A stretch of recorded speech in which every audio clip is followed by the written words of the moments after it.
దేవుని నామానికి స్తోత్రము. మరొకసారి మనమందరం కూడా దేవుని పాద సన్నిధికి వచ్చి దేవుని స్తుతించడానికి దేవుడిచ్చిన చక్కని అవకాశాన్ని బట్టి నేను దేవునికి వందనాలు చెల్లిస్తూ ఉన్నాను. ముఖ్యంగా మరి మనము ఆ ఇది చివరి మీటింగ్ గా మనం చూస్తూ ఉన్నాం. మరి ముఖ్యంగా కృతజ్ఞత, డెడికేషన్, ప్రతిష్టత అంటే ప్రతిష్ట ఏదైతే ఉందో ఆ కార్యక్రమాన్ని మనము చేస్తూ ఉన్నాం. ఆ కార్యక్రమాన్ని చేయడానికి ముందుగా నామకరణానికి ప్రతిష్ట చేయడం అంటే డెడికేషన్ చేయడానికి ఉన్న వ్యత్యాసం ఏంటి? అసలు డెడికేషన్ అంటే ఏంటి? నామకరణం ఏంటి? వీటికి సంబంధించిన విషయాలు మనం కొంత వాక్యం ద్వారా తెలుసుకుంటే ఆ ఒక అవగాహన అనేది వినే మీకు మరి తల్లిదండ్రులకు కూడా అవగాహన అనేది ఉంటుంది. కాబట్టి అందుకే కొంత వివరణ అనేది నేను మీకు ఇవ్వాలనుకుంటున్నాను. అందుకే ప్రార్థనా పూర్వకంగా చక్కగా వినండి. ఒకవేళ ఏదైనా మీకు అర్థం కాకపోతే తర్వాత అయినా మీరు నన్ను అడగొచ్చు. అయితే బైబిల్‌లో మనం చూసినట్లయితే చాలా చోట్ల పేరు పెట్టడం అనేది చాలా చోట్ల జరిగింది. ఇది చాలా పెద్ద విషయము. కాబట్టి అన్నీ మనం టైం తక్కువ ఉన్న కారణం బట్టి అన్నీ మనము చూసుకోలేము. బైబిల్‌లో మనం చూస్తే ఏమంటారు కొంతమందికి పేర్లు పెట్టడం అనేది జరిగింది. ఉదాహరణకి యాకోబు, మన ఏశావు యాకోబు గురించి మనం చూడొచ్చు. ఇస్సాకు గురించి, అబ్రహాముని దేవుడు ఏం చేసాడు? దేవుడు అబ్రహాంకి వాగ్దానం చేసిన తర్వాత సారా తన కుమారుని కనిన తర్వాత ఇస్సాకు అని పేరు పెట్టడం జరిగింది. అంటే అక్కడ బైబిల్‌లో కొన్ని చోట్ల పేరు మాత్రమే పెట్టడం జరిగింది. కానీ డెడికేషన్ అనేది చేయలేరు. కొన్ని చోట్ల బైబిల్‌లో ఏం చేయబడింది? పేరు మాత్రమే పెట్టబడింది. కానీ డెడికేషన్ చేయలేదు. అంటే ప్రతిష్ఠ చేయలేదు. అయితే కొన్ని చోట్ల మనం చూస్తే పేరు పెట్టడమే కాకుండా ఏమైంది? ప్రతిష్ఠ పిల్లవాడిని లేదా అబ్బాయే కావచ్చు, ముఖ్యంగా అబ్బాయిని ఏమంటారు సామ్యుయేలు, ప్రవక్త అయిన సామ్యుయేలు మనం చూడొచ్చు. తర్వాత యేసు ప్రభుని మనం చూడొచ్చు. ఈ 2 సందర్భాల్లో చూస్తే దేవునికి సమర్పించుకున్నట్టుగా మనం అక్కడ చూస్తూ ఉన్నాం. కాబట్టి పేరు పెట్టడం అనేది ఒక సాధారణమైన విషయం. సాధారణమైన విషయం అంటే దేవుని సన్నిధిలో పరిశుద్ధుల మధ్యలో చిన్నగా పేరు పెట్టడం అనేది ఒక సాధారణంగా జరిగేటువంటి విషయం. అన్యులు ఏం చేస్తారంటే బంధుమిత్రులను పిలిచి బియ్యంలో పేరు రాయటం, అక్షరం రాయటం, ఫలాంటిది ఏది అవన్నీ చేస్తూ ఉంటారు. కాబట్టి అలా కాకుండా మనం ఆ విధంగా చేయం గాని సంఘములో సంఘాన్ని పిలిపించి ఏమంటే పాపకు, బాబుకు పేరు పెట్టడం అనేది జరుగుతుంది. అయితే ఇక్కడ పేరు పెట్టడానికి, ప్రతిష్ఠ చేయడానికి వ్యత్యాసం ఉంది. దాన్ని ఈరోజు మనమేం కావాలి? అర్థం చేసుకోవాలి. అందుకే జల్దీ మనం కొన్ని వచనాలు చదువుదాం. కొంత కంపారిజన్ అనేది మనం చేసుకున్నాం. డెడికేషన్‌కి, తర్వాత పేరు పెట్టడానికి ఉన్న వ్యత్యాసాన్ని మనం కొంత చూసుకుంటే, కొంత పూర్తిగా మనం వివరించడానికి టైం లేకపోవచ్చు. అందుకే ఈ విషయాన్ని మీరు దృష్టిలో పెట్టుకొని ప్రార్థనాపూర్వకంగా ఇవి మీరు వినాలని నేను కోరుకుంటున్నాను. తర్వాత తల్లిదండ్రులైన వారు వారి నిర్ణయాన్ని నాకు ఆల్రెడీ వారు నిర్ణయం చెప్పారు. అయితే సంఘం ముందు కూడా తమ నిర్ణయాన్ని చెప్పి పాపను దేవునికి సమర్పించడం అనేది జరుగుతుంది. కాబట్టి అందుకే ఈ విషయాన్ని దృష్టిలో పెట్టుకొని చక్కగా ఇక్కడ 2 దగ్గరగా పేరు పెట్టడం అనేది ఇస్సాకు పేరు పెట్టారు. యాకోబు పేరు పెట్టారు. అట్లా బైబిల్‌లో ఎంతో మందికి తమ భయభక్తులు కలిగిన తల్లిదండ్రులు దేవుని మనం ఆదాము విషయం కూడా ఆదాము అవ్వను చూస్తే అవ్వ ఏం చేసింది? కేయిను పుట్టినప్పుడు కేయినుకి పేరు పెట్టింది ఎవరు? అవ్వ పెట్టింది. హేబేలు పేరు పెట్టింది ఎవరు? అవ్వ పెట్టింది. అంటే ఆయన పేర్లు చాలా మంది బైబిల్‌లో చాలా మంది తల్లిదండ్రులు తమ పిల్లలకు పేర్లు పెట్టడం అనేది జరిగింది. కానీ ఇన్ ద సేమ్ టైంలో పేరు పెట్టడమే కాకుండా డెడికేషన్ అనేది లేదా ప్రతిష్ట అనేది ఏదైతే ఉందో ప్రతిష్ట చేయడం అనేది అది అందరూ చేయలేదు. కొన్ని సందర్భాల్లో మాత్రమే ఇవి 2 జరిగాయి. పేరు పెట్టడం, తర్వాత డెడికేషన్ చేయడం. ఇవి 2 కూడా కొన్ని సందర్భాలలోనే జరిగినట్టుగా మనం చూస్తాం. అది ఎక్కడెక్కడ అంటే ప్రవక్త అయిన సామ్యుయేలు విషయంలో, అలాగే యేసు ప్రభు విషయంలో ఇవి 2 విషయాలు మనం చూడొచ్చు. అలాగే మనం కొత్త నిబంధనలో చూస్తే బాప్టిసం ఇచ్చే యోహానుకు కూడా నామకరణం చేసేటప్పుడు బంధువులందరూ వస్తారు. యోహాను అనే పేరు అక్కడ తండ్రి జకరియా పెట్టడం ఇవన్నీ కూడా మనం అక్కడ చూసాం. కాబట్టి పేరు పెట్టే విషయంలో వాక్య ప్రకారంగా మనం చూసినట్లయితే లోకరీతిగా ఎటువంటి ఆచారాలు పద్ధతులు అనేవి లేవు. అంటే ఒక మొదటి అక్షరం రాయటము, లేకపోతే ఇంకేదో చేయటమో, ఇంకేదో అంటే ఇలాంటి ఆచారాల పద్ధతులు అనేవి లేవు. కాకపోతే వాక్య ప్రకారంగా పేరుండాలి. ఒకటి. రెండవది ప్రార్థనా పూర్వకంగా వాక్య ప్రకారంగా ఒక క్రైస్తవునిగా అంటే దేవుని నామాన్ని ఘనపరిచి, మహిమపరిచే రీతిగా పేరు ఉండాలి. కొంతమంది ఏం చేస్తారంటే కొన్ని అంటే వాళ్ళు ప్రభుత్వం నుండి వచ్చేటువంటి కొన్ని లాభాల కోసం వాళ్ళేం చేస్తారంటే క్రైస్తవ పేర్లు గాకుండా అలోకరీతి పేర్లు పెట్టుకుంటారు. అలా చాలా మంది చేశారు అలాగా. కాబట్టి మొదట పేర్లు పెట్టుకునేటప్పుడు ఏం చేస్తారు, పాస్టర్ గారు మీ పేరు పెట్టండి అంటారు. పేరు పెట్టిన తర్వాత వీళ్ళు మళ్ళీ సర్టిఫికేట్ కోసం పేర్లు మారుస్తా ఉంటారు. ఇది దేవుని సముఖంలో దేవుని ఏమంటారు, దేవుని సంఘాన్ని మోసం చేసినట్టు అవుతది. దేవునికి నమ్మక ద్రోహం చేసినట్టు అవుతుంది. కాబట్టి ఒకసారి ఏదైతే పేరుందో ఆ పేరుని ఏం చేయాలి, అర్థమవుతుందా? ఏ సర్టిఫికేట్ రాని రాకపోని, ఏది దొరకపోని, ఏదున్నా సరే పేరును ఏం కావద్దు, మార్చొద్దు. ఎందుకంటే అది ఎవరి సముఖంలో పెట్టింది? దేవుని సముఖంలో పరిశుద్ధుల మధ్యలో దేవుని సాక్షిగా పెట్టబడిన పేరు. ఆ పేరుని ఎన్నడూ ఏం కావద్దు, మార్చొద్దు. మీరు నమ్ముతారు లేదో, ఇస్సాకు అనే పేరు ఏంటిది? అబ్రహాము సారాయికి పుట్టినటువంటి కుమారునికి ఇస్సాకు అని పేరు పెట్టింది. అది ఎవరి అక్కడ ఉన్నటువంటి కానానీయుల లేదా అన్యుల ఆచారం మేరకు పేరు పెట్టబడలేదు. దేవుని యొక్క కార్యాన్ని అనుభవించినటువంటి సారాయి ఏం చేసిందట, ఆ పేరు పెట్టింది. అన్యుల మధ్యలో వాళ్ళు గుడారంలో నివాసం చేస్తున్న అబ్రహాము గాని లేదా ఇస్సాకు గాని ఏం చేయలేదు, వాళ్ళ పేర్లు మార్చుకోలేదు. కాబట్టి ఇప్పుడు స్వలాభాల కోసమో అవసరాల కోసమో పేర్లు మార్చడం అనేది తప్పు. అందుకే ఒక రోజు ఒక చోట ఇద్దరు భార్యాభర్తలున్న వాళ్ళకు కవల పిల్లలు పుట్టారు. ఒక కూతురు, ఒక కొడుకు. నేను చాలా దూరం వాళ్ళ దగ్గరికి పోయాం. చూసిన తర్వాత వాళ్ళు సంతోషపడ్డారు. సంతోషపడిన తర్వాత పోయినాం, ప్రార్థన చేసాం, అంతా అయింది. ఇక మేము వచ్చే టైంకి పాస్టర్ గారు వీళ్ళిద్దరికి పేర్లు పెట్టాలి మీరు. సరే అమ్మా నేను ప్రార్థన చేస్తాను. లేదు ఇప్పుడే అనుకుంటే సరే ప్రార్థన చేశాం. ప్రార్థన చేసి పలానా పేరు అంటే ఓకే, ఆ పేరు మాకు నచ్చింది, సంతోషం. తర్వాత అంతేకాకుండా వాళ్ళు ఏం చేశారు, పెద్ద ఫంక్షన్ కూడా చేశారు. టెంట్ గింట వేసి మంచిగా అందరిని పిలిచి పేరు పెట్టియడం కూడా జరిగింది. నేను ఆ మీటింగ్ లో కూడా నేను వాళ్ళకి ఏం చేశాను, వార్నింగ్ ఇచ్చాను. పేరు దేవుని సముఖంలో పెట్టిన తర్వాత దాన్ని మార్చొద్దు అని చెప్పి అంత మంచిగా చెప్తే తల్లిదండ్రులు తలూపి అంతా చేసి తర్వాత కొన్ని రోజులు అయినాక ఆ పిల్లగాని పిలిస్తే పెట్టిన పేరుతో పిలుస్తేనే వేరే పేరు పెట్టుకున్నాయి. నేను నీ పేరు ఇదే కాదు, నేను పెట్టిందేమో ఇది. వీళ్ళేమో ఏంటంటే వాళ్ళ తల్లిదండ్రులు ఏం చేశారు, పేరు మార్చేసింది. దేనికోసం ఇక ఇదే కారణాలు ఏమో ఉంటాయి, సర్టిఫికేట్ అను అదను ఇదను ఏదో. అంటే ఇలాంటి పని చెయ్యొద్దు. ఒకవేళ పేరు మార్చుకునే ఉద్దేశం ఉంటే ఈ కార్యక్రమం ఏం కావద్దు, పెట్టుకోవద్దు. దేవుని సముఖంలో పేర్లు పెట్టియొద్దు. వాళ్ళే పెట్టుకోవాలి సొంతగా పేర్లు. ఇప్పుడు తల్లిదండ్రులు వాళ్ళకి వాళ్ళ పేర్లు పెట్టుకున్నారనుకో, వాళ్ళకి నచ్చినప్పుడు మార్చుకోవచ్చు. 100 పేర్లు పెట్టుకోం. కానీ దేవుని సముఖంలో ఏదైతే పేరు పెట్టబడుతుందో ఆ పేరు మాత్రమే ఏం కావాలి, వాళ్ళు చచ్చేంత వరకు అదే పేరు ఉంచాలి. దాన్ని మార్చొద్దు. అది ఎవరు చేసే పని? తల్లిదండ్రులు ఏం చేశారు, అర్థమవుతుందా? మా టీనాకు ఏమంటే పేరు పెట్టింది ఎవరు? సామ్యుయేలు పాస్టర్ పేరు పెట్టింది. హెప్సిబా అని పేరు పెట్టింది. అది కూడా మనం యెషయా గ్రంథంలో దేవుడు చెప్పిన అది చేయండి. తర్వాత గ్రేస్కి పేరు పెట్టిన ఫిన్ని పాస్టర్ పెట్టింది.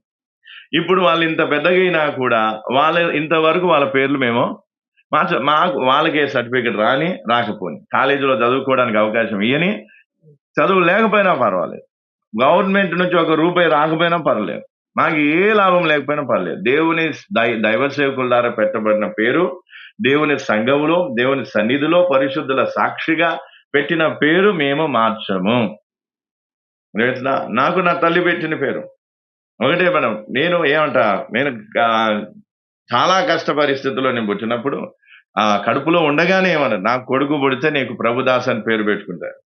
ఆమె ఏం చేసింది, పాస్టర్ వేరే పేరు పెడతానంటే, లేదు పాస్టర్ నేను దేవుని ముందు ఏం చేసుకున్నాను, మొక్కుకున్నాను, సమర్పణ చేసుకున్నాను, కాబట్టి ఇదే పేరు పెట్టాను.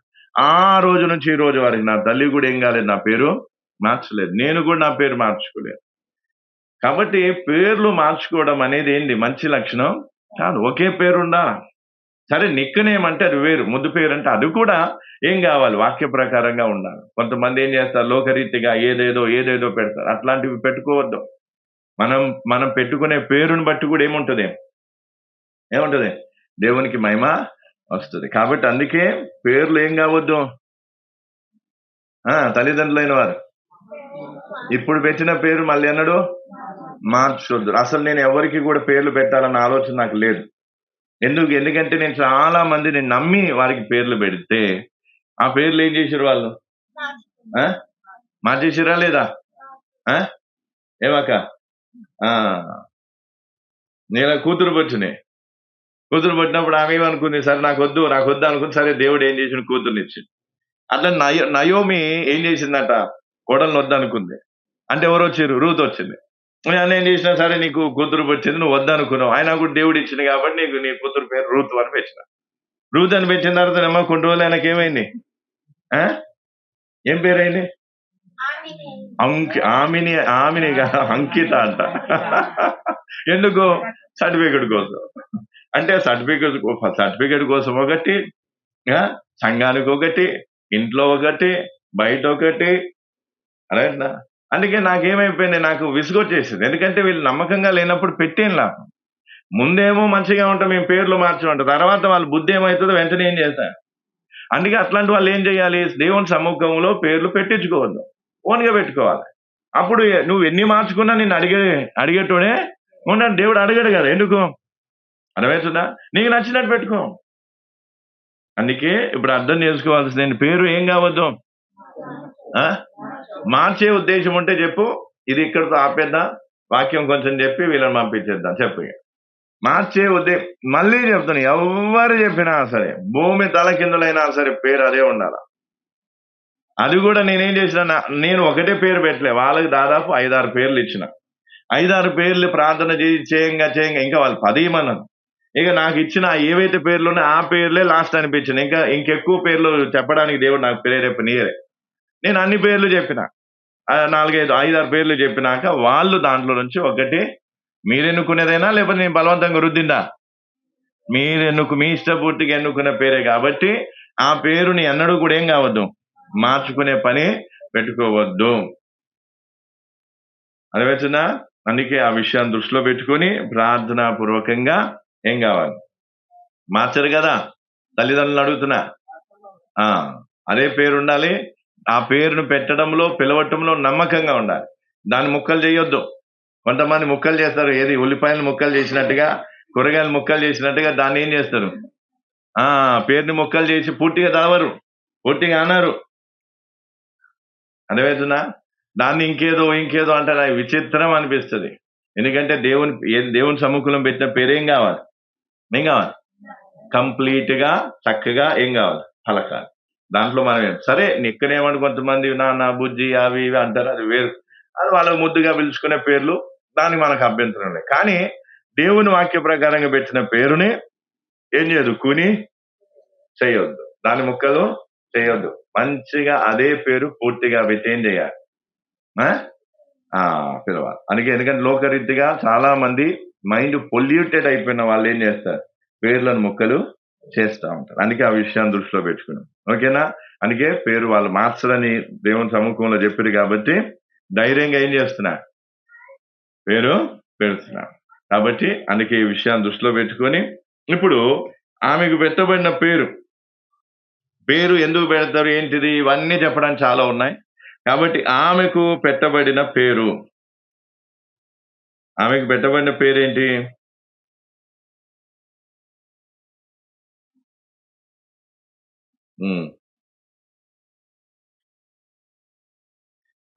పెట్టబడిన పేరు ఏంటి అంటే సూసన్న. ఏం పేరు? సూసన్న. కొత్త నిబంధనలో యేసు ప్రభు యేసు ప్రభుకి పరిచర్య చేసిన వారి పరిచర్య చేసిన స్త్రీలలో ఒక స్త్రీ ఎవరు? సూసన్న.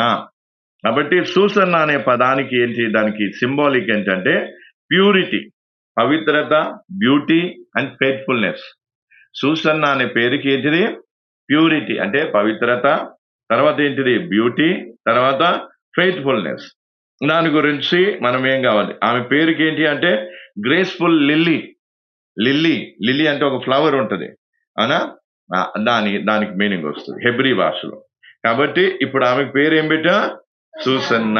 ఆ పేరు పెట్టి మనం ఏం చేద్దాం, చివరిలో ప్రార్థన చేద్దాం. కాబట్టి ఇక్కడ ఏముందంట, ఆ దేవునికి భయపడుతూ దేవుని సేవలో పాల్గొన్నటువంటి స్త్రీగా బైబిల్లో ఏమైంది గుర్తించబడింది.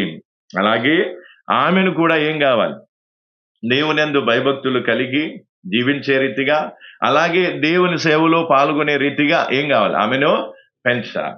అర్థమవుతుందా? ఇప్పుడు నాకు ఏం చేసిందమ్మ, ప్రభుదాసు అని పేరు పెట్టిన తర్వాత ఆమె ఏం చేసింది, నన్ను ఇంజనీర్నో డాక్టర్నో చేయడానికి ఏం చేయాలి, ప్రయత్నం చేయలే. బిడ్డ నిన్నేం చేయాలి, ఎప్పుడు నాకు చెప్పేది, బిడ్డ నీకేం చేస్తుంది, నిన్ను సేవకు సమర్పణ చేసుకున్నా, దేవుని సమర్పణ చేసుకున్నా, నువ్వు సేవనే చేయాలని ఎప్పుడు కూడా ఆమె ఏం చేసేది అనా. నేను సేవకు పోయినప్పుడు కూడా ఆమె ఎంకరేజ్ చేసింది, కానీ ఎన్నడూ ఏం కాలేదు.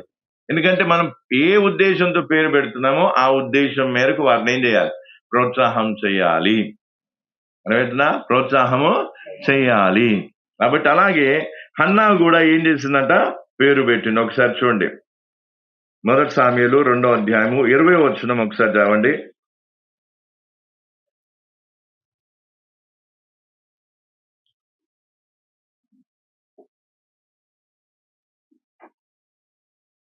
మొదటి సామ్యుయేలు 2వ అధ్యాయము మొదటి అధ్యాయము 20వ వచనం. 1 సామ్యుయేలు మొదటి అధ్యాయము 20వ వచనం. కనుక హన్నా గర్భం ధరించి దినములు నిండినప్పుడు ఒక కుమారుడు కని నేను యెహోవాకు మొక్కుకొని వీరిని అడిగితిననుకొని వానికి సమూయేలు అని పేరు పెట్టాను. సమూయేలు అంటే అర్థమేంటిది, హర్డ్ బై గాడ్, అంటే దేవుడు నా మొరను వినెను అనే అర్థాన్ని ఇచ్చేటువంటి పేరు. చూడండి, పేరులో ఏముంది, భావం ఉంది. పేరులో ఏముంది, భావం. అలాగే ఇప్పుడు సూసన్న అనే పేరుకి ఏముంది, ఏముంది, భావం ఉంది. ఒట్టి పేరు కాదు, గాలి పేరు కాదు. అదేం పేరు, ఆమె ఏం కావాలి, ప్యూర్ గా ఉండాలి. తర్వాత ఏం కావాలంట, ఆమె ఇంకా ఫెయిత్ఫుల్ గా ఉండాలి. అంతేకాకుండా ఇంకేం కావాలి, అవునా, దేవుని పట్ల ఫెయిత్ఫుల్ గా ఉండాలి, తర్వాత పవిత్రంగా ఉండాలి. అంతేకాకుండా మనం బైబిల్లో చూస్తే ఏమంట, యేసు ప్రభు చేస్తున్న సేవలో ఆ సేవలో సహకరించినటువంటి స్త్రీగా మనము గుర్తించవచ్చు. అంటే అలాగే యేసు ప్రభు చేసిన సేవలో ఆమె సహకరించినట్టుగా ఈ సూసన్న కూడా ఏం కావాలి, దేవుని అందు భయభక్తులు కలిగి దేవుని సేవలో సహకరించే రీతిగా, దేవుని సేవలో పాల్గొనే పాత్రగా ఆమెనేం చేయాలి, ప్రోత్సాహం చేయాలి. ఆ విధంగా తల్లిదండ్రులు ఏం చేయాలి, కట్టుకుంటూ రావాలి. అర్థమవుతుందా? అందుకే ఇక్కడ ఏమంటారు, సామ్యూయేలుని దేవుడు ఏం చేసిండు, తల్లి హన్నా ఏం చేసింది, సామ్యూయేలుకి పేరు పెట్టాడు. సామ్యూయేలుకి పేరు పెట్టినప్పుడు ఏమంట, దేవుని చేత, హర్డ్ బై గాడ్, అంటే దేవుని చేత ఏమంట, దేవుడు నా మొరను వినెను, దేవుడు నా మొరను వినెను అని. అంటే ఆ సామ్యూయేలు దేవుని, ఈమె చేసిన ప్రార్థనకు సామ్యూయేలు ఒక ఏంటంట, సాక్షిగా ఆమె ఏం చేసింది, సామ్యూయేలు అని పేరు పెట్టింది. సామ్యూయేలు అని పేరు పిలిస్తే అర్థం ఏంటిది, హర్డ్ బై గాడ్, అంటే దేవుని చేత అంటే దేవుడు వినేను అనొచ్చు. ఏమంట, దేవుడు వినేను. సామ్యూయేలు అంటే ఏంటి, దేవుడు వినేను. అంటే ఈ సామ్యూయేలు ఏం చూపిస్తున్నాడు, వారి తల్లి, సామ్యూయేలు తల్లి ప్రార్థించినప్పుడు ఆ ప్రార్థన దేవుడు విని ఆమెకి ఏమిచ్చాడు, ఈ కుమారుణ్ణి అనుగ్రహించాడు. చూడండి, ఆ పేరే ఒక సాక్ష్యంగా ఉంది, ఆ పేరే ఒక సాక్ష్యంగా ఉంది. అలాగే ఏ పేరైతే మనం పెడతామో ఆ పేరు ఏం కావాలి, పేరుకు తగ్గ జీవితం ఉండాలి. తల్లిదండ్రులైన వారు పేరు ఏదైతే పెడుతున్నామో ఆ పర్పస్ మేరకు, ఆ ఉద్దేశం మేరకు వారిని ఏం చేయాలి, ప్రోత్సాహం చేయాలి, వారిని నడిపించాలి. అర్థమవుతుందా? అందుకే ఈరోజు ఏం కావాలంట, ఆ విషయాన్ని దృష్టిలో పెట్టుకొని, తర్వాత యేసు ప్రభు పేరు గురించి కూడా మనం చూస్తే, యేసు ప్రభు పేరు చూడండి ఒకసారి.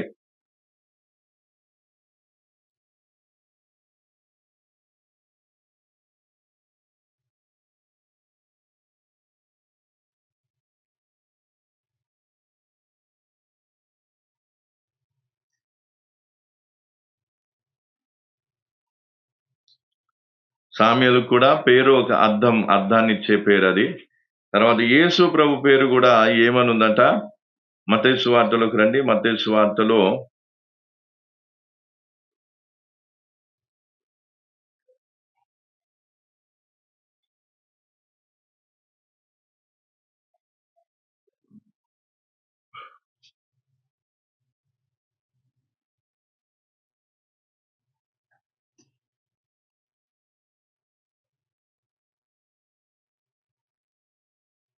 అమ్మా కొద్దిసేపు ఓపిక పడితే అయిపోతుంది, ఎందుకు ఏడుస్తున్నారు?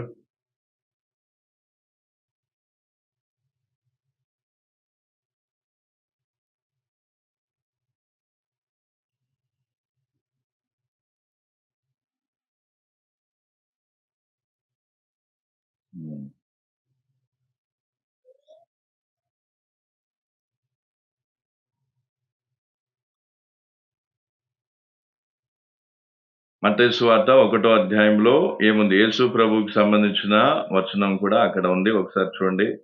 ఆ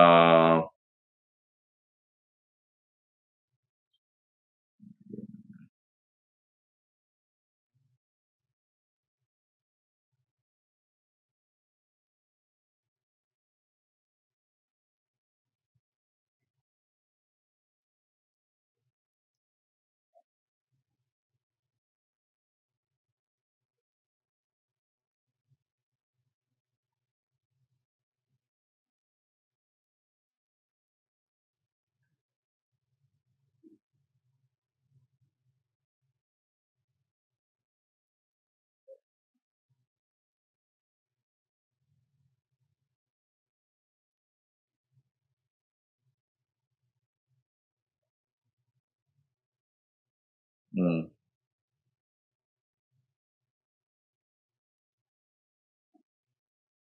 1వ అధ్యాయం ఎంత?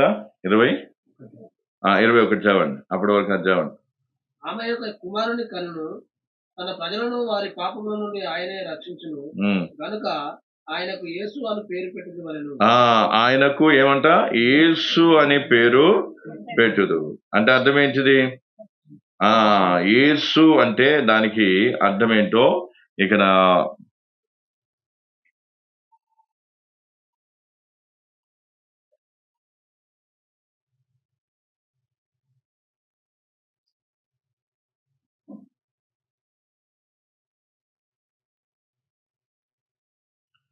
యేసు అనే పదానికి అర్థం ఏంటిది అంటే లార్డ్ సేవ్స్.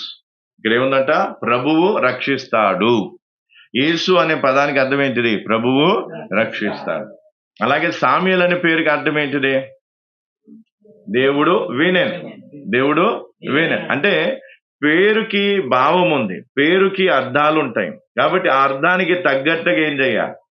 అలాగే యేసుకి పేరు పెట్టడమే కాకుండా ఆ యేసు ప్రభుని సరి అయిన రీతిగా ఎవరు పెంచారు? మగ్దలేను తల్లి అయిన మరియా పెంచడం జరిగింది. కాబట్టి ఇప్పుడు డెడికేషన్ ఎందుకు చేయాలి? పేర్ల గురించి అర్థమైంది కదా. ఏ పేరైతే పెడుతున్నావు ఆ పేరు మార్చొద్దు, ఫస్ట్ థింగ్. రెండవది ఏంటి? ఆ పేరు వెనుకున్న భావాన్ని ఏం చేయాలి? గుర్తెరిగి ఆ పేరుకు ఉన్న భావం మేరకు ఆ వ్యక్తిని ఏం చేయాలి? ఎంకరేజ్ చేయాలి. ఇప్పుడు చిన్న పాప ఉంది, ఆ చిన్న పాప మనం ఏం చేస్తున్నాం? సుసన్నా అని పేరు పెడుతున్నాం. సుసన్నా అని పేరు పెడితే అర్థం ఏంటిది? ఆమె ప్యూర్ గా ఉండాలి, అంతేకాకుండా ఫెయిత్ఫుల్ గా ఉండాలి, అంతేకాకుండా ఏం కావాలంటే కరేజియస్ అంటే ధైర్యంగా దేవుని సేవలో ఏం కావాలి? పాలి భాగస్తురాలయ్యే విధంగా సేవ విషయంలో లేదా దేవుని భయభక్తుల విషయంలో వారు ఏం చేయాలి? తల్లిదండ్రులైన వారు ఎంకరేజ్ చేయాలి. అన్నా కూడా సామ్యుయల్ని అలాగే ఎంకరేజ్ చేసింది. యేసు ప్రభును కూడా మరియా అలాగే ఎంకరేజ్ చేసింది. జకరియా మరి ఏమంట ఎలిజబెత్ బాప్టిజం ఇచ్చే యోహాను కూడా అలాగే. అంటే వాళ్ళ పేరుకు తగ్గట్టుగా వారిని ఏం చేశాం? వారి వెనుకున్న దేవుని ఉద్దేశం తగ్గట్టుగా వారిని ఎంకరేజ్ చేయటం అనేది జరిగింది. అందుకే ఈ రోజు ఏం కావాలి? పేరుకి అర్థం ఏం కావాలి? రాసి పెట్టుకోండి చక్కగా. దాన్ని ఏం చేయాలి? రాసుకొని దానికి తగ్గట్టుగా ప్రార్థించి దానికి తగ్గట్టుగా వారిని ఎంకరేజ్ చేయాలి. ఓకేనా? పేరు వినటానికి బాగుందంటే కాదు, వినటానికి పేర్లు దీనికంటే మంచి మంచివి ఉన్నాయి, కానీ వినటానికి బాగుంది అంటే కాదు. ఏమంట? దాని భావం ముఖ్యం, దాని పర్పస్, దాని వెనుకున్న ఉద్దేశం ముఖ్యం. అందుకే ఏం కావాలంట? సూసన్ ఏం కావాలి? ఆమె పేరుకు తగ్గట్టుగా దేవుని మహిమార్థమే ఆమె ఎదిగింపబడాలి. ఇది సంఘమంతా కూడా ఆమె కోసం ప్రార్థన. ఇప్పుడు ఏదో ఈ చిన్న మీటింగ్ లో పాల్గొన్న వెళ్ళిపోయినట్టే కాదు, మీ అనుదిన ప్రార్థనలు ఏం చేయాలి? ఆ తల్లిదండ్రులను అలాగే సూసనను కూడా ఏం చేయాలి? జ్ఞాపకం చేసుకోవాలి, ప్రార్థన చేయాలి. తర్వాత ఇప్పుడు డెడికేషన్ ఎందుకు? డెడికేషన్ చేయటం వెనుక ఉద్దేశం ఏంటి అనేది ఇక్కడ మనం ఏం చేసుకోవాలంట? అర్థం చేసుకోవాలి. డెడికేషన్ ఎందుకు చేస్తాం?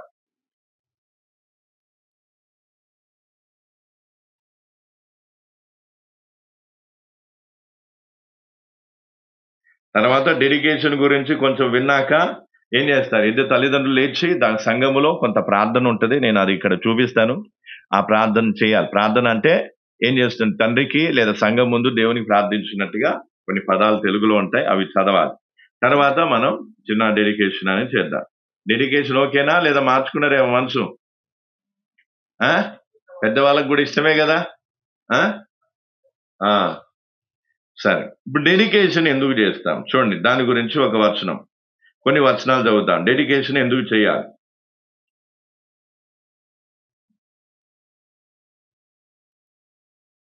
కీర్తన 127 3-4 వచనాలు. కీర్తన 127 3-4 వచనాలు. కీర్తన 127 3-4 వచనాలు.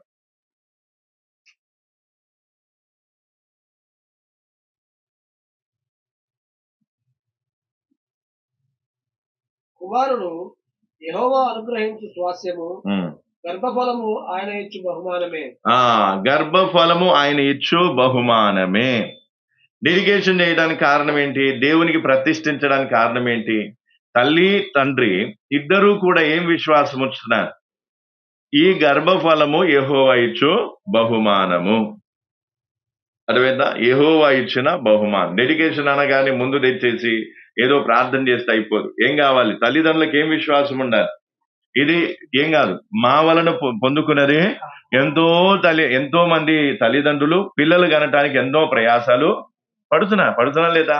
ఎన్నో విధాల మెడికల్ పరంగా ఎన్నెన్నో విధాలు డబ్బులు ఖర్చు పెట్టి ఎంత చేసినా వారికి ఆ ఫలము, దేవుడిచ్చు బహుమానము దొరకలేదు. కాబట్టి దేవుడు వీరికి ఏం చేశాడు? మొదటి బహుమానం ఇచ్చాడు. తర్వాత రెండవది కూడా అద్భుత రీతిగా వారికి బహుమానం ఇవ్వటం అనేది జరిగింది. కాబట్టి ఇప్పుడు తల్లిదండ్రులు ఏం విశ్వసించాలి? దేవుడు నాకేమిచ్చాడు? బహుమానం ఇచ్చాడు. ఈ సూసన్న ఎవరైతే ఉన్నారో ఆమె దేవుని చేత ఇవ్వబడిన బహుమానము అని విశ్వసించాలి. తర్వాత అంతేకాకుండా 139 కీర్తన 13-14 వచన. 139 కీర్తన 13-14 వచన. నా అంతరింద్రియములను నీవే కలుగజేసితివి, నా తల్లి గర్భమందు నన్ను నిర్మించిన వాడు నీవే. నీవు నన్ను కలుగజేసిన విధము చూడగా భయమును ఆశ్చర్యమును నాకు పుట్టుచున్నవి. అందును బట్టి నేను నీకు కృతజ్ఞతాస్తుతులు చెల్లించుచున్నాను. ఇక్కడ దావీదు తన గురించి మాట్లాడుతున్నాను, కానీ తల్లిదండ్రులైన వారు పిల్లవాడిని ఏం చేయాలి? దేవుడు తల్లి గర్భంలో ఉంటుండగా రూపించింది ఎవరు? నిర్మించింది ఎవరు? దేవుడు. అనా దేవుడే నిర్మించాడు. ఎంతో మంది ఏం చేశారు? కడుపులో ఉండే చనిపోయిన దాఖలాలు ఎన్నో ఉన్నాయి. అనా కడుపులో ఉండే చనిపోయిన దాఖలాలు ఎన్నో ఉన్నాయి. నాకు కూడా రెండో కొడుకు అట్లాగే కడుపులే ఉండి చనిపోయాడు. అనా ఆ విషయం మీకు కూడా తెలుసు. కాబట్టి అంటే అట్లా ఎంతో మంది బాధపడిన దాఖలాలు ఉన్నాయి. ఎంతో మంది వాళ్ళ రూపాన్ని చూద్దాం అనుకున్నారు, వాళ్ళను ఏం చేద్దాం మంచిగా ప్రేమగా చూసుకున్నాను, కానీ వాళ్ళ ఆశ ఏమైపోయింది? నిరాశ అయిపోయింది. కాబట్టి అలా ఎంతో మంది ఏమైపోయారు? కడుపులోనే చనిపోయారు. కానీ ఇక్కడ పరిస్థితి చూస్తే ఏంటి? దేవుడు ఏం చేశాడంట? ఆమెను తల్లి గర్భంలో రూపించాడు, నిర్మించాడు. ఆశ్చర్యకరంగా రూపించి నిర్మించి తర్వాత ఏం చేశాడంట? ఏమంట? ప్రసవ వేదన భరించడానికి, అలాగే ఏమంట ఆమె లోకానికి రావటానికి దేవుడు కృపనిచ్చాడు. కాబట్టి తల్లిదండ్రులైన వారు ఏం చేయాలి? ఒకటి, దేవుడిచ్చు బహుమానము. రెండవది, ఆయనే నిర్మించి ఆయనే ఏం చేశాడు? పాపని ఇంతవరకు నడిపించాడు. అందుకే ఈ నమ్మకంతో ఏం కావాలి? డెడికేషన్ చేయాలి. ఇది ఆచారం కాదు, విశ్వాసంతో చేసే పని. ప్రభు, ఈ సంతానం ఏదైతుందో ఇది నువ్వు ఇచ్చిందే, ఇది మా కృషి చేత లేదా మా శక్తి బలం చేత కాదు, ఎవరిచ్చింది? నీవిచ్చిన బహుమానమే. కాబట్టి కృతజ్ఞతగా ఏం చేస్తున్నా? తిరిగి ఎవరి దగ్గరికి చేస్తున్నా? దేవుని దగ్గరికి. అయ్యా, నువ్విచ్చిన ఈ బహుమానాన్ని తిరిగి నీకు సమర్పిస్తున్నా. ఎందుకు సమర్పించుకోవాలి? చూడండి, సమర్పించుకుంటే ఏమవుతుందో నెక్స్ట్. ఎందుకు సమర్పించుకోవాలి?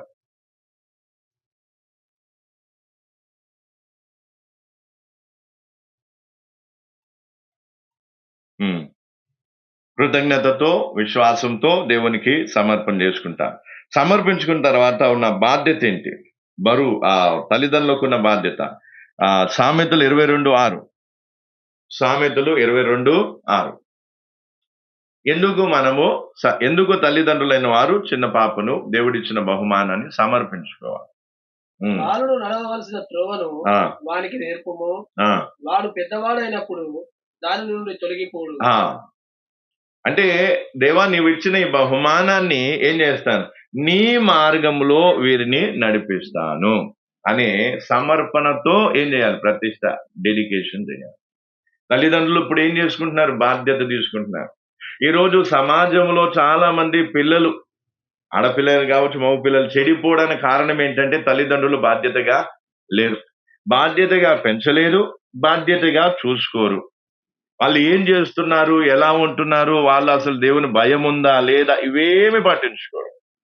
తర్వాత వాళ్ళు చేయకూడని పనులు చేసిన తర్వాత అప్పుడు లబోదీపం అని ఏడుస్తూ ఉంటారు.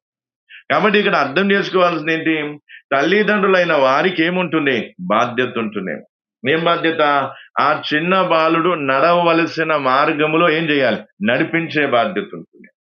అందుకే వీళ్ళు మొదట ఏం చేస్తున్నారు? విశ్వాసంతో దేవుడే మాకు ఈ బహుమానాన్ని ఇచ్చాడు, దేవుడే ఏం చేశాడు? తల్లి గర్భంలో ఈమెను నిర్మించాడు, రూపించాడు. ఓకే, ఈ విశ్వాసంతో వచ్చారు. ఇప్పుడు రెండవది ఏంటిది? వాళ్ళు ఏం చేస్తున్నారు? ఎందుకు డెడికేషన్, ఎందుకు సమర్పణ? మేము మా పిల్లవాడు మా చిన్న పాపని ఏం చేస్తా? నీ మార్గంలో నడిపిస్తా. ఎంతో మంది తల్లిదండ్రులు తమ పిల్లల పట్ల బాధ్యతను వహించటం లేదు, బాధ్యత రహితంగా ఉంటున్నారు. అందుకే చాలా మంది పిల్లలు చెడిపోతున్నారు. కాబట్టి ఇప్పుడు లోకంలో, సమాజంలో చూస్తే ఎట్లా ఉంది పరిస్థితి అనా? ఎట్లా ఉంది పరిస్థితి? యవన పిల్లల పరిస్థితి ఘోరంగా ఉంది.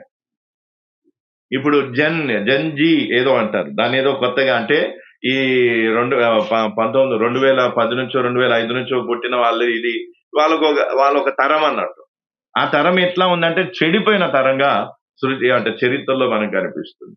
కాబట్టి ఇక్కడ అర్థం చేసుకోవాల్సిన విషయం ఏంటంటే, తల్లిదండ్రులు ఎంతో మంది తమ పిల్లల పట్ల బాధ్యత వహించని కారణాన్ని బట్టి పిల్లలు చెడిపోతున్నారు. కాబట్టి అలాంటి బాధ్యతారహితమైన తల్లిదండ్రులుగా ఎవరుండొద్దు? ప్రమోద్ గాని, జ్యోతి గాని ఉండొద్దు. వాళ్ళు దేవుని సముఖములో వారికి ఉన్న బాధ్యతను ఏం చేయాలి? స్వీకరించాలి, తీసుకోవాలి. మేము ఈ చిన్న పాపను ఏం చేస్తాం? ఆమె నడవవలసిన త్రోవలోనే నడిపిస్తాము అని డెడికేషన్ అని ప్రతిష్టారు. అర్థమవుతుందా? సేవకు ప్రతిష్ఠించుకోవడం కాదు, నువ్వు వ్యక్తిగతంగా వారిని పెంచవలసిన త్రోవలో వారిని ఏం చేయాలి? పెంచాలా. ఆ బాధ్యత ఎవరికి ఉంటుంది? తల్లికి, తండ్రికి, ఇద్దరికి ఉంటుంది. అర్థమైందా? యూదుల ఆచారం చొప్పున పుట్టినది మొదలుకొని 12 సంవత్సరాల వరకు తల్లి ఏం చేయాలి? పిల్లలకు ధర్మశాస్త్రాన్ని నేర్పించాలి. ఇక 12 దాటిన తర్వాత తండ్రి బాధ్యత తీసుకుంటాడు. అర్థమైందా? యూదుల ఆచారం. కాబట్టి ఇప్పుడు మనకు ఆచారం అయితే లేదుగా, 12 సంవత్సరాల దాకా నాకు సంబంధం లేదంటానికి లేదు. ఇప్పుడు తల్లిదండ్రులు ఇద్దరు కూడా కలిసి ఏం కావచ్చు? పిల్లల్ని బాల్యం నుంచి వాళ్ళు నడవాల్సిన త్రోవలో వారికి నేర్పించాలి. బిడ్డ, నువ్వు ఇది చేయాలి, ఇలా ఉండొద్దు, ఇట్లుండాలి, ఇది చేయాలి. ఇది ఎక్కువ మారం చేయటం కూడా మంచి విషయం కాదు. ఎక్కువ ప్రేమ కూడా మంచిది కాదు. ఆ ప్రేమ వల్ల చాలా మంది పిల్లలు ఏమవుతున్నారు? మొండిగా తయారై తర్వాత ఏమవుతున్నారు? మీరు పరిస్థితి చూస్తే, ఒకసారి న్యూస్ లో చూస్తే, తల్లి ఏం చేసింది? ఫోన్ అలవాటు చేసింది ఎవరు? తల్లి. అయితే పిల్లవాడు ఏం చేస్తున్నాడు? గేమ్ ఆడుతున్నాడట. గేమ్ ఆడుతుంటే తల్లి ఏం చేసింది? చేతిలో నుంచి గేమ్ తీసుకుంటే క్రికెట్ బ్యాట్ తో తల వలగొట్టి చంపేసింది. ఎంత వయసు కాదు. అర్థమవుతుందా? అంటే ఎంత ఘోరమైన పరిస్థితి చూసుకో. అట్లా తల్లిదండ్రులను లెక్కే చేయట్లేదు పిల్లలు. ఎందుకు? చిన్నప్పటి నుంచి వారికి నేర్పించాల్సిన మార్గం చిన్నప్పటి నుంచి వారికి నేర్పించాల్సిన విషయాలు. ఇప్పుడు పెద్దగా అయిపోయినాక ఓ అని అంటే ప్రయోజనం ఉండదు. బాబు ఉండను ఏం కాదు. పెద్దగా అయిపోయినాక ఏమంట? తగ్గించినవా? ఏం చేయ ఏమంట? పెద్దగా అయిపోయినాక ఓ అంటే ప్రయోజనం ఇప్పుడు ఉంటారా? చిన్నగా. అందుకే ఏముంది అక్కడ ఉంది, మంచిగా చూడు. ఎందుకు మనం బాల్యం నుంచి వాళ్ళు నడవాల్సిన తోవలో వారిని నడిపించాలి. మరొకసారి అది చదవన్నా, 22:6 చదవన్నా. బాలుడు నడవవలసిన త్రోవను వాడికి నేర్పుము, వాడు పెద్దవాడైనప్పుడు దాని నుండి తొలగిపో. వాడు పెద్దవాడైనప్పుడు దాని నుండి తొలగిపోడు. అంటే అర్థం ఏంటిది? ఇప్పుడు చిన్నగా ఉన్నప్పటి నుంచి తల్లిదండ్రులు బాధ్యత తీసుకొని వారికి అవి నేర్పిస్తే, వారికి నేర్పించాల్సిన విషయాలు నేర్పిస్తే, దేవుని మాటలు, దేవుని వాక్యం నేర్పిస్తే, వాళ్ళు పెద్దవాళ్ళైనా కూడా వాళ్ళు ఏమవుతారు? పెద్దవాళ్ళైన తర్వాత కూడా వాళ్ళు ఏం కాదు, దాని నుంచి తొలగిపోరు. వాళ్ళు చాక్లెట్ అడిగితే చాక్లెట్, బిస్కెట్ అడిగితే బిస్కెట్, ఏది పడితే అది తినిపి మాకేం అభ్యంతరం లేదు. కానీ అట్లా చేయటం వల్ల వాళ్ళు నీ మాట వినరు. వద్దు అంటే ఆగిపోవాలి, కూర్చోమంటే కూర్చునేటట్టు, లేవమంటే లేచేటట్టు. అది తల్లిదండ్రుల పెంపకమే ఉండాలి. కానీ ఈరోజు పరిస్థితి ఏంటిది? వాళ్ళే వీళ్ళకి చెప్తారు. నువ్వు కూర్చో అంటే కూర్చుంటారు వీళ్ళు. పో బయటికి పో అంటే బయటికి పోతారు వీళ్ళు. మరి ఎవరు తల్లి ఎవరు పిల్ల అనేది ఇక వాళ్ళకే తెలియాలి. అందుకే ఇక్కడ ఏం చేయాలంట? నువ్వు నేర్పాలా. లేదు వాళ్ళు చిన్న పిల్లలు, వాళ్ళకి తెలియదు అంటే, వాళ్ళకి తెలియదు అనేసరికి వాళ్ళకి నీకంటే ఎక్కువ తెలుసు. మీరు నమ్ముతలేదు. చిన్న పిల్లలకు కూడా ఫోన్ ఎట్లా ఆపరేట్ చేయాలో తెలుసు. వాళ్ళు ఏలు పెట్టి ప్రింట్ తీసేది కూడా వాళ్ళకు తెలుసు. స్క్రోలింగ్ చేసేది కూడా చిన్నపిల్లలే. అందుకే ఏం కావాలి? వాళ్ళు నడవాల్సిన త్రోవలో వారిని నడిపించాల్సిన బాధ్యత ఎవరిది? అందుకే ఈ సందర్భంలో తల్లిదండ్రులైన మీలో ఎవరైనా తమ పిల్లల పట్ల బాధ్యతారహితంగా ఉంటే, ఈరోజు మీరైనా బుద్ధి తెచ్చుకొని బాధ్యతగా ప్రవర్తించండి. చిన్నప్పుడు బాల్యంలో వారికి నేర్పించలేకపోయినా, కనీసం ఇంకా ఆలస్యం కాలేదు, మొత్తం పిల్లలు చేజారిపోయినాక అప్పుడు నేర్పించే ప్రయోజనం ఇప్పుడు అవకాశం ఉంది కాబట్టి నేర్పియండి. ఏం నేర్పియాలి? వాక్య ప్రకారంగా కొన్ని విషయాలు, దేవుని వాక్య ప్రకారంగా వారికి నేర్పియాలి. ద్వితీయోపదేశ కాండం 6వ అధ్యాయం 6-7 వచనాలు. అయిపోయింది. కొద్దిసేపు అయిపోతుంది. ఇంకా ఆయన స్టార్టింగ్ నుంచి ఎందుకంటే ఏడుస్తున్నాడు ఆయన? సరే. ప్రార్థన అయిపోయినా మేము కూడా ఏడుస్తాం నీతో పాటు. చెప్ప. ద్వితీయోపదేశ కాండం 6వ అధ్యాయం 6-7 వచనాలు. నేను నీకు ఆజ్ఞాపించు ఈ మాటలు నీ హృదయంలో ఉండవలెను. నీవు హృదయంలో ఉండవలెనా? నీవు నీ కుమారులకు వాటిని అభ్యసింపజేసి నీ ఇంట కూర్చున్నప్పుడు, త్రోవలు నడిచినప్పుడు, పడుకున్నప్పుడు, లేచినప్పుడు వాటిని గురించి మాట్లాడవలెను. హల్లెలూయా. మొదట తల్లిదండ్రులైన వారు దేవుని వాక్యాన్ని ఏం చేయాలి? హృదయంలో పెట్టుకొని ఆ వాక్యాలు ఏం చేయాలంట? తమ కుమారులకు కుమార్తెలకు నేర్పించాలి, అభ్యసింపజేయాలి. ఏం చేయాలి? అభ్యసింపజేయాలి. వాళ్ళకి ఏం చేయాలి? నేర్పించాలి. తల్లి గాని తండ్రి గాని ఏం చేయాలి? పిల్లలకు నేర్పించాలి. ఈరోజు చిన్న పిల్లలు బూతులు తిడతారు. చిన్న పిల్లలు అంటే అర్థం ఏంటిది? పిల్లలకి తల్లిదండ్రులు ఏం చేస్తలేరు? నేర్పించాల్సిన విషయాలు నేర్పిస్తలేరు. అదేనా? అందుకే ఈరోజు అర్థం చేసుకోవాల్సిన విషయం ఏంటంటే, ప్రతి తల్లి ప్రతి తండ్రి ఏం చేయాలి?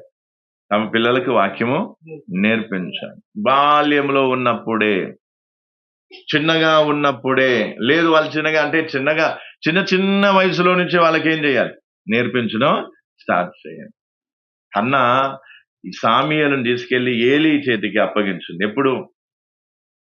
10 సంవత్సరాలు 15 సంవత్సరాలు అయినప్పుడు కాదు. ఎప్పుడు? పాలు విడిచినప్పుడే.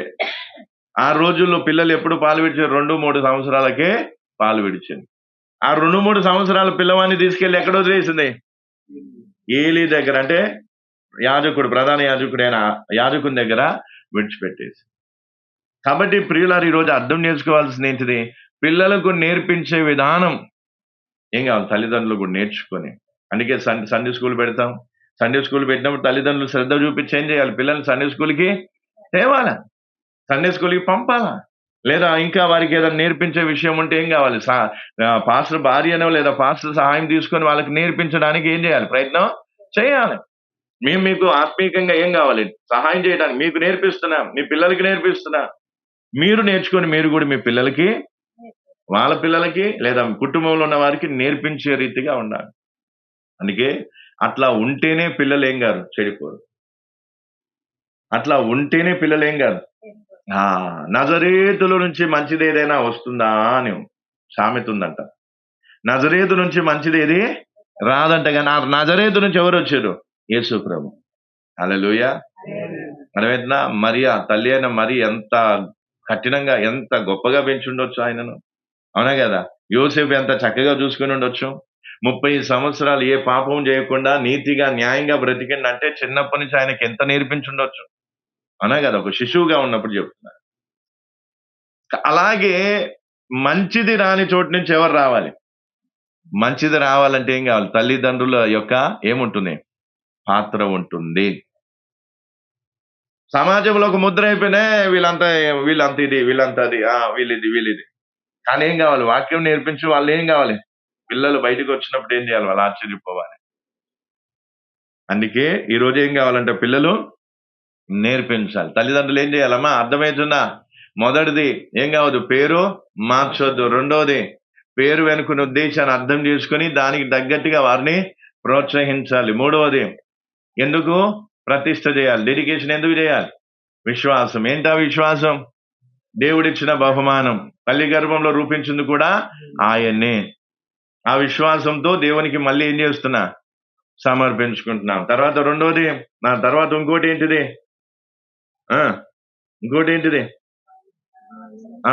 ఎందుకు డెడికేషన్ చేసిన తల్లిదండ్రులకు ఏముంది బాధ్యత? బాల్యం నుంచి వారు నడవాల్సిన త్రోవను వారికి చూపించాలి. ఆ మార్గంలో వారిని నడిపించాలి. ఆ బాధ్యత ఎవరికి ఉంది? తల్లిదండ్రులకు ఉంది. ఆ బాధ్యతని ఈ రోజు మీరు తీసుకుంటున్నారా? ఇప్పుడు మీరు ప్రార్థన చేస్తారు. అందరి ముందు ఏం చేస్తారు? నేను చూపిస్తా, అది మీరు చదవాలి. అవునా? అప్పుడు మేమందరం ఆమేనంటాం. అర్థమవుతుందా? ఎందుకంటే ఇది ఆచారం కాదు, బాధ్యత. తల్లిదండ్రులైన వారు వాళ్ళు చూడండి, కొత్తగా వచ్చిన వాళ్ళు ఏం చేయాలి? తమ పిల్లల పట్ల తీసుకుంటున్నారు. అలాగే ఇప్పుడు చిన్నగా ఉంటేనే సమర్పణ చేసుకోవాలని ఏం లేదు. కొంచెం పెద్దగా అయినా కూడా ఏం కావచ్చు? తల్లిదండ్రులకు ఏం కావాలి? ఒకవేళ వాళ్ళకు కూడా అనిపించింది, ఇంతవరకు నా పిల్లల పట్ల బాధ్యతగా నేను ప్రవర్తించలేదు కాబట్టి ఇక మీదట నేనేమైతా బాధ్యతగా ప్రవర్తిస్తాను, సమర్పణ కూడా చేసుకోవచ్చు. లేదు ఇంకా ఎంత ఎదిగిన వ్యక్తిని చిన్నగా చేసి సమర్పణ చేసుకొని మళ్ళీ పైకి లేపే అంత ఛాన్సు ఏం లేదు, అవకాశము అయిపోయింది. పోయే హాటి పెరిగాడు. ఇప్పుడు మనం ఏం చేయగలుగుతామని? అంటే అంటారు. వాళ్ళు కన్నుతో చూపిస్తారు తల్లికి. అదే ఎందుకంటే పెంపకం అట్లా ఉంది. పెంపకం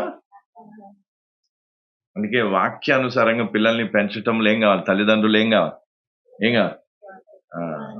నేను మళ్ళీ చెప్తున్నాను, నా కూతురు పెద్దగా ఇంకా పెద్దగా అయిపోయి వాళ్ళు ఇంకా పెద్దగా అయిపోయి వాళ్ళు ఇంకా పెద్దగా ఎన్ని ఏళ్ళు వచ్చినా సరే కొట్టేది ఏముంది? ధైర్యం నాకుంది. నీకుందా? వాళ్ళ ఆకారం చూసి నేను సుమకి చెప్పొస్తాను, ఎక్కువ తక్కువ చేస్తే ఈడ్చి కొట్టాను. కొట్టు నువ్వు, నేను వచ్చినాక చూసుకుంటాను. ఎందుకు? నేర్పించాల్సిన బాధ్యత మాకు ఉంటుంది. మేము బతికున్న రోజులు మా పిల్లలకి నేర్పిస్తా. ఇటు వద్దంటే వద్దంతే, ఇది వద్దంటే వద్దు, ఇది వద్దంటే అట్లా. కొన్ని సందర్భాల్లో వాళ్ళకి ఏం చేస్తా? ఫ్రీడమ్ ఇస్తాం. ఎందుకు? వాళ్ళు ఎదిగిన వాళ్ళు కాబట్టి వాళ్ళు కూడా ఏం కావాలి? సరి అయిన నిర్ణయం తీసుకోవాలి అని చెప్పి వాళ్ళకు కొంత ఫ్రీడమ్ ఇస్తాం. వాళ్ళు తీసుకునే నిర్ణయాన్ని బట్టి అర్థమవుతుంది వీళ్ళు వాక్య ప్రకారం నడిచే ఉద్దేశాలు ఉన్నాయా లేకపోతే ఇంకేమన్నా. అప్పుడు నెమ్మదిగా టైట్ చేయడం స్టార్ట్ చేస్తాం. అందుకే ఈ రోజు నుంచి ఏం చేయాలంట? ఏం చేయాలి? తల్లిదండ్రులైన వారు ఏం చేయాలి? బాధ్యత తీసుకోవాలి. అయినా దేవుని వాక్యాన్ని విని హృదయంలో భద్రం పెట్టుకొని మళ్ళీ ఏం చేయాలి? పిల్లలకి నేర్పించాలి. రైతున్నా ఇప్పుడు శ్రావణం అప్పుడు పుష్పక ఆ మాట వినలేదనుకో, అన్నం వండొద్దు, అన్నం పెట్టొద్దు, సవాలే లేదు. నువ్వు బయట తింటే తిను, నువ్వు తింటా, నేను అన్నం వండను, నేను వండుతా. అప్పుడు ఎట్లా ఎన్ని రోజులు తినొస్తాడు చూద్దాం. అట్లా కఠినంగా ఉంటేనే పిల్లలు బాగుపడతారు. ఇక అలువా అనేసరికి ఏదో మెత్తబడితే కాదు. ఎందుకు మనం కఠినంగా ఉంటున్నా? పిల్లల బాగు కోసం. అర్థమైందా? పిల్లల మీద పగుండి కాదు, కక్షుండి కాదు. అందుకే ఇంకా చాలా ఉన్నాయి వచనాలు, అవన్నీ చెప్పడానికి చాలా టైం పడుతుంది. అందుకే ఇప్పటి నుంచి మనం ఏం చేయాలి? బాధ్యతను. అందుకే ఇప్పుడు తల్లిదండ్రులు ప్రమోద్, జ్యోతి ఇద్దరు కూడా ఏం చేస్తున్నారు? సూసన్న విషయంలో బాధ్యత తీసుకుంటున్నారు, అంగీకరిస్తున్నారు. మేము ఈ బాధ్యతను తీసుకుంటాము. చిన్నప్పటి నుంచి ఆమె నడవాల్సిన తోవలో ఆమెను నడిపిస్తాము, ఆమెకు నేర్పించాల్సిన వాక్యం నేర్పిస్తాము అని చెప్పి వాళ్ళు బాధ్యత తీసుకుంటున్నారు. అలాగే మీరు కూడా ఏం కావాలి? మీరు కూడా ఏం చేయాలి? వాళ్ళ కోసం ప్రార్థన చేయడం కాదు, మీ విషయంలో కూడా చూసుకోండి. రేపు మీ పిల్లలకు పెళ్ళి అయిన తర్వాత కూడా వాళ్ళకు ఒకవేళ బై ఛాన్స్ లో తొందరగా పిల్లలు ఏమైనా పుడితే ఇదే కార్యక్రమం పెట్టుకుంటారు, లేదా ఇంకేమైనా పెట్టుకుంటారు. అనా అదొకటి మీరు ఆలోచన చేసుకోండి, ఓకేనా? అందుకే ఆ విషయం దృష్టిలో పెట్టుకుని ఈ అవకాశం దేవుడు ఇస్తాడు, వాళ్ళకి దేవుడు ధన్యత ఇచ్చిన ధన్యత. వాళ్ళు ఉన్నారు, వీళ్ళు ఉన్నారు, మనమరాళ్ళతోటి కొడుకులతోటి కూర్చొని మంచి దేవుని సన్నిధిలో ఏం చేస్తున్నారు. కొంతమందికి వాళ్ళు ఏం చేయరు, అవకాశం ఇయ్యరు, వెళ్ళిపోతారు. వాళ్ళు వెళ్ళిపోయారు, చచ్చిరో బతికిరో కూడా వెళ్ళిపోతారు. అప్పుడు నువ్వు ఏడ్చకుండా కూర్చోవాలి. అప్పుడు తిట్టి ప్రయోజనం లేదు. ఇప్పుడే పెంచు.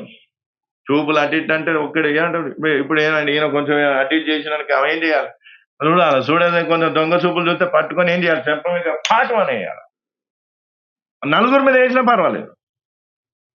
తల్లి అంటే రోషం అట్లుండాలి. బిడ్డ నీకు కళ్ళు మంచిగా లేవు చూసుకో, నువ్వు ఏడుండాలి ఆడనే ఉండు, ఆడే ఉన్నావంటే మరి అది దక్కదా నాన్న. మనం ఎట్లుంటాం, వదిలేస్తాం గాలికి వదిలేసరికి వాళ్ళేమైపోయారు, ఇక గాలి జీవితమే అయిపోయింది.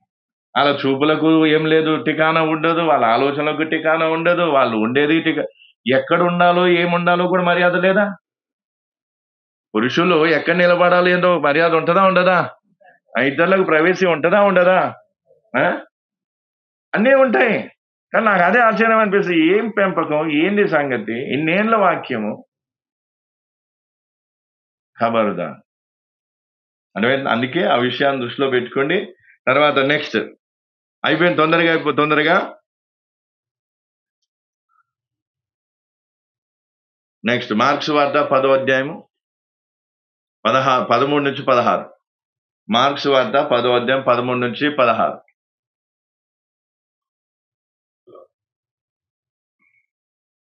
తమ చిన్న బిడ్డలను ముట్టవలనని కొందరు ఆయన యుద్ధకు వారిని తీసుకుని వచ్చింది. అయితే శిష్యులు వారిని గద్దించిరి. యేసు వారిని చూచి కోపపడి చిన్న బిడ్డలను నా యుద్ధకు రానియుడి వారిని ఆటంకపరచవద్దు. దేవుని రాజ్యము ఇలాంటి వారిదే. చిన్న బిడ్డ వలె దేవుని రాజ్యము నవీకరింపని వాడు అందులో ఎంత మాత్రము ప్రవేశింపాలని మీతో నిశ్చయముగా చెప్పుచున్నానని చెప్పి ఆ బిడ్డలను ఎత్తుకొని కౌగిలించుకొని వారి మీద చేతి నుంచి ఆశీర్వదించారు. హల్లెలూయా. అదేంటన్నా, చిన్న బిడ్డలను అప్పుడు తల్లిదండ్రులు ఏం చేశారంటే యేసు ప్రభు దగ్గర తీసుకొచ్చారు పిల్లల్ని. తమ పిల్లల్ని ఎక్కడ తీసుకొచ్చారు? అట్లాగే ఏం కావాలి, తల్లిదండ్రులైన వారు ఏం చేయాలి, తమ పిల్లల్ని ఎటువైపు నడిపేయాలి? యేసు వైపు నడిపేయాలి. యేసు వైపు నడిపిస్తే ఏం చేస్తాడు? యేసు ప్రభు వారిని ఆశీర్వదిస్తాడు. మరి శారీరకంగానే కాదు, మళ్ళీ ఆశీర్వాదం అనగానే శారీరకంగా, ఎందుకంటే వీళ్ళు బుద్ధే మంచిది కాదు. ఆశీర్వాదం అంటే 2 దిక్కులు వస్తుంది. ఒకటి ఏం కాదు, శారీరకమే కాదు, ఆత్మీయంగా కూడా ఆశీర్వాదాలు ఉంటాయి. అర్థమైందా? అందుకే ఇప్పుడు ఏం చేయాలి, ఎవరి దగ్గర తీసుకొని రావాలి?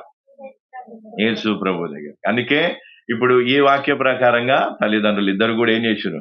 తమ కూతురు కుమార్తెను సూసన్నను ఎక్కడ తీసుకొచ్చారు? యేసు ప్రభు దగ్గర. ఇప్పుడు ఆమెను దేవుడు ఏం చేయబోతున్నాడు? ఆశీర్వదించబోతున్నాడు అనా అర్థమవుతుందా? అందుకే ఇప్పుడు మొదటిది మళ్ళీ ఒకసారి చెప్తాం, ఫస్ట్ పేరు మార్చదు కదా. రెండవది పేరు వెనుకున్న ఉద్దేశం మేరకు ఆమెను ఏం చేయాలి? ప్రోత్సాహం, ఆమె సేవలో సహకారి కావాలి.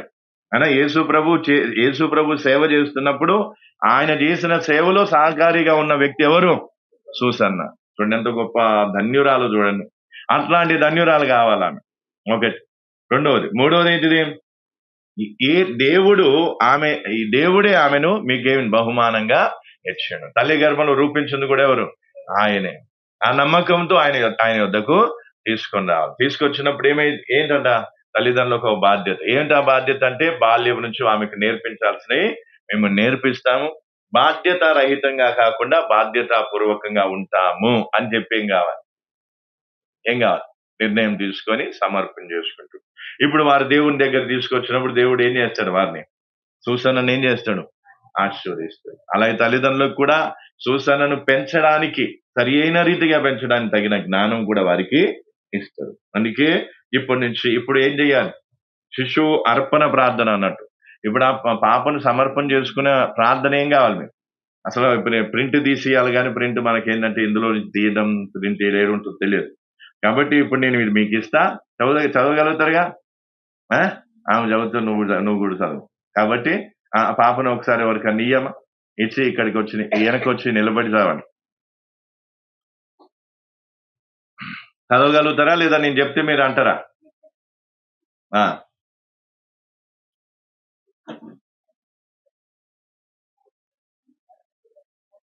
ఎత్తుకో, ఆమెను ఎత్తుకో మరి. ఇక ఇది పట్టుకొని చదివితేనేమో వద్దు, లేదంటే పట్టుకోండి. ఓకే, ఇప్పుడు చూడండి. ఇప్పుడు తల్లిదండ్రులు చేస్తున్నటువంటి ప్రార్థన ఇదేం ఆచారం కాదు, వారు చేసుకున్న సమర్పణ. అలాగే మీరు కూడా దీని నుంచి ఏం కావాలి? నేర్చుకోవాలి. తర్వాత ప్రార్థన చేయండి. పరలోకపు తండ్రి, మీరందరూ అనాల్సిన అవసరం లేదు, వాళ్ళు చేస్తుంటే వినండి. చివరికి ఏమనాలి? ఆమేన్ అనాలి. చివరికి ఏమనాలి? అది మాత్రం అనండి గట్టిగా. ఓకేనా? పరలోకపు తండ్రి, నీవు మాకు అనుగ్రహించిన ఈ అమూల్యమైన శిశువుకు మేము కృతజ్ఞతతో నీ సన్నిధిలోనికి వచ్చుచున్నాము. ఆమెను నీవే నీ స్వరూపంలో సృష్టించి ఆమెకు జీవమును ప్రసాదించితివి. ఆమెను సంరక్షించుటకు, బోధించుటకు మరియు ఆమెను భవిష్యత్తును నీలో స్థాపించుటకు నీవు మమ్మల్ని నియమించితివి. ఈరోజు మేము ఈ శిశువును నీకు అర్పించుచున్నాము. ప్రభువా, హన్నా సామ్యూయేలును అర్పించినట్లు మరియా మరియు యోసేఫు